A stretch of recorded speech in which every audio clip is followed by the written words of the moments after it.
Welcome to our Bed Rest Boredom Busters presentation. So a little introduction to get us started. So dogs may require bed rest or restricted physical activity for several reasons. It may be that they're recovering from major surgery or potentially an injury. There may be an illness or some mobility issues. It may be that you have a female who's in season, or it may be that there's a really young puppy that's vaccination status means they just can't get out and about just yet. So they can't just switch on the TV or pick up a good book like we could if we're on bed rest. And so we can often see some boredom and frustration issues arise. So if we look at mental enrichment opportunities and using boredom buster activities that focus on mental exercise, hopefully we can give your dog some appropriate outlets to kind of keep them entertained and prevent some issues that may kind of creep up with boredom or frustration. Now, really important, each dog is an individual and each medical case is different, so please make sure you consult with your vet to ensure any of the activities that we discussed today are suitable for your individual dog. Okay, so to get started, if you are kind of on the lookout, you've been kind of instructed that your dog is going to need some crate rest. Just a quick little one so you know what kind of size to look for. So you're going to go measure the length of your dog, so nose to base of tail. You don't need to include the whole length of their tail. So tip of their nose to the base of their tail, and then their height as well. And this is easily done if you kind of ask them to sit, and then hopefully you can get a height from there. Then on those two measurements, you're going to kind of add between 5 and 10 centimetres to each of those, and that will give you your approximate crate size for your individual dog. So really important when we're looking at crate training that we're building positive associations with the crate, and we want the aim to be that your dog ends up loving their crate and it's a nice safe place for them to kind of relax in. So I really like Steve Mann's Den Wizard. So basically what we're doing is we're creating this place where wonderful things are found. So we as the owner, we're the Den Wizard. So what we secretly do is we visit when no one is watching and we hide treasure. So think about treasure for your dog. It might be some yummy little treats. It might be a delicious chewy treat, or maybe some amazing smells for your dog to find. And so you're going to pop them into the crate and then encourage your dog to kind of, go and check it out and be like, the Den Wizard's come. And so again, they're going to start thinking this place is wonderful because so many good things happen there. Initially start with the door open, so that way what we're doing is they're not feeling too confined while they initially get used to it, and then really gradually, obviously make sure we're supervising, we can start building on closing that door for kind of short periods, but absolutely spend that time getting your dog thinking that the Den Wizard is amazing and the crate is a really, really good place to go.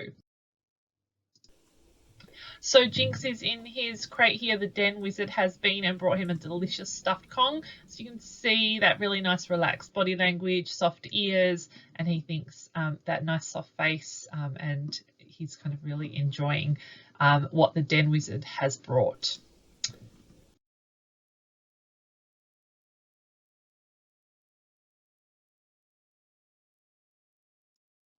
Next up is little Betty, so young little puppy who we've progressed here to that the crate door can now be shut. You can see again, really nice relaxed body language, soft ears, soft face, and she's really enjoying that little chew there, thanks to the Den Wizard.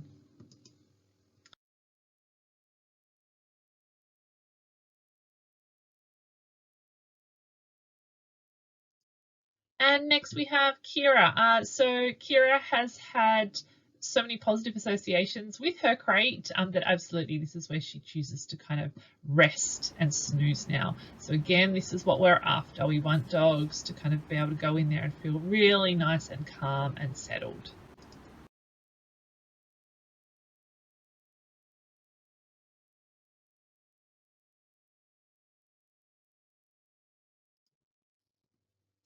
Okay, so we're building positive associations around the crate, or potentially it may just be a small area of the house if they're only on restricted exercise. So it might be like a puppy playpen or something like that, but spend that time build up that association, good things happen.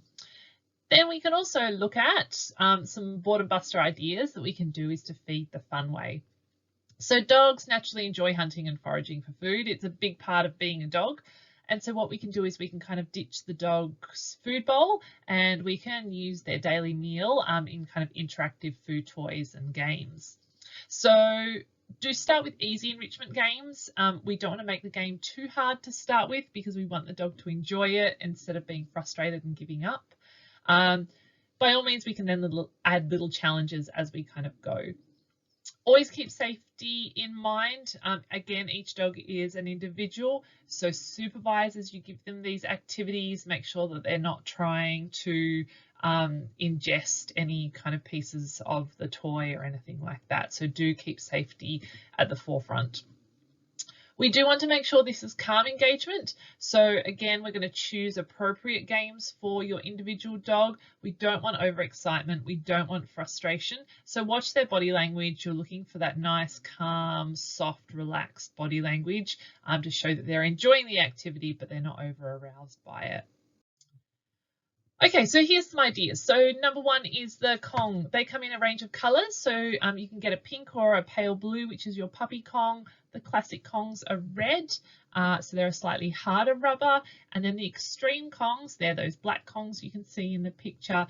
They're made of a really hard rubber, and so they're for those real power chewers. So make sure you choose the right colour Kong to suit your dog. And the idea is we're going to stuff these with yummy wet food and then the dogs kind of chew at them to get the food out. So I must admit the Prime 100 polony roll chopped up into chunks and popped in these work really well. I am also a massive fan for using like a tin dog food like the Ziwi Peak range. Works really nicely in there. You can kind of stuff that in there. Again, when they first have it, we're going to make the game easy. So we're going to place the food in loosely so it kind of comes out pretty easily for the dog. So they get success early on and then kind of want to keep playing the game. By all means, once you see them really enjoying the Kong, you can start to progress and kind of pack that food in slightly firmer. So they've got to work more at it. And by all means, once they're absolutely a pro, so don't do it too soon, but if they're a pro at this, you can absolutely freeze these as well. Okay, the Kong wobbler, so this is a hard plastic, it's not rubber, and you can see there's a little hole in the side. This is for dry food, so any of their kibble, bickies, any sort of little dry treats you can pop in there, and the idea is that they kind of push the little wobbler around and treats come out of the little hole. For dogs on restricted exercise, I must admit I will put this in the crate with them versus having it in a big open room in the house, because if it's in a big open room, it does tend to move around a lot and the dogs kind of flick it about. So keep it in that crate, in that small area for them, and they'll kind of nudge and work at it to get the food out. Popsicles are a fun one as well. Anything where you can kind of give them some kind of frozen food, they kind of do tend to enjoy. I find that the silicone little cupcake holders work really nicely. And again, any sort of little frozen treats, you guys can make some little smoothie ideas for them and freeze that. You can pop some of their normal, again, their diet, some tin food, that kind of thing in there and freeze it. And again, it's just going to take longer for them to get through it. So again, it's just giving that mental challenge and giving them a job to do. Before you throw anything in the recycling bin, have a look at it, decide could it possibly be an enrichment kind of boredom buster for your dog.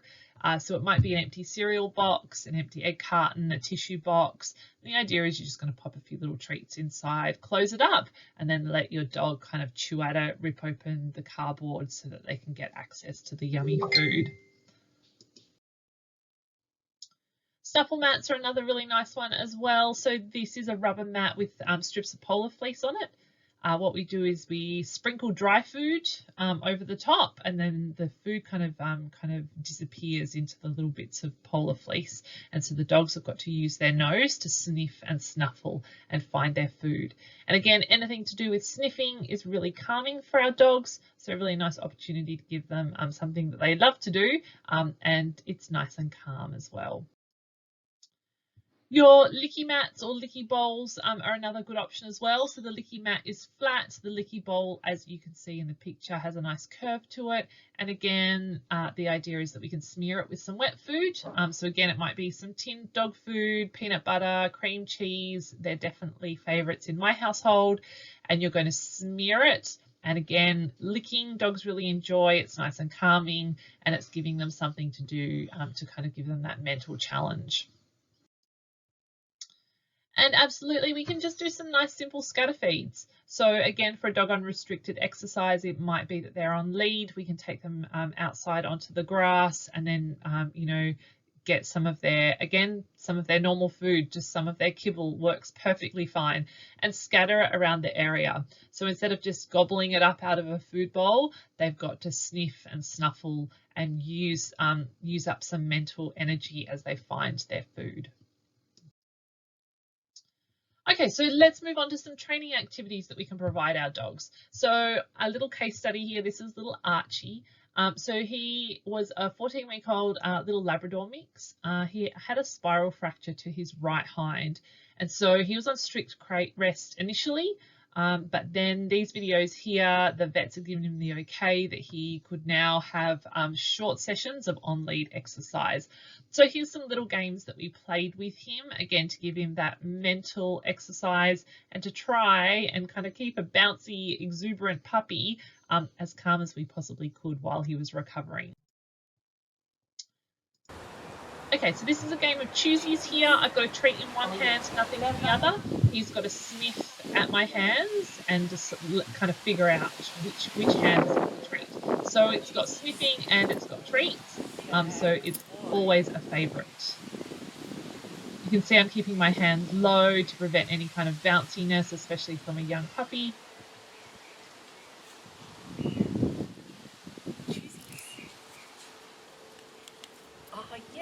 And you can see he's got a great little nose on him and he loved this game.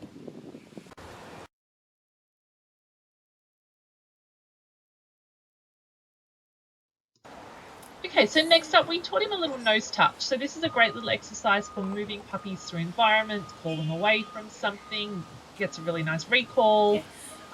So we present our hand as they sniff our hands, they come in to touch it.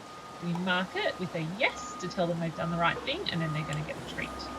Now, importantly, with this one, what I'm doing is I'm actually feeding him by rewarding him with the treats in the grass. So instead of delivering them to his mouth, I'm actually encouraging some sniffing. So I'm kind of stretching out the training session. So instead of him just kind of gulping down a treat from my hand, it's actually taking longer. He's got to use that little nose. Again, that's nice and calming, the sniffing, as he finds the treat, and then he kind of comes back to repeat the exercise. Okay, we can also do some little enrichment zones just, you know, in the house. So again, it can be any sort of random bits and pieces you've got lying around the house. So you can see there's a snuffle mat there. That towel there has some treats rolled up inside it. There's a couple of little plastic cones, cups. There's some empty little boxes. And I've just hidden some of his food around it. So it's just his little bits of kibble. And as you can see, we're keeping him on lead to make sure he's not moving too quickly around the area. But again, he's using that little nose and having a great time. So again, way better than just kind of gobbling food out of his bowl. This is giving him a nice little mental challenge.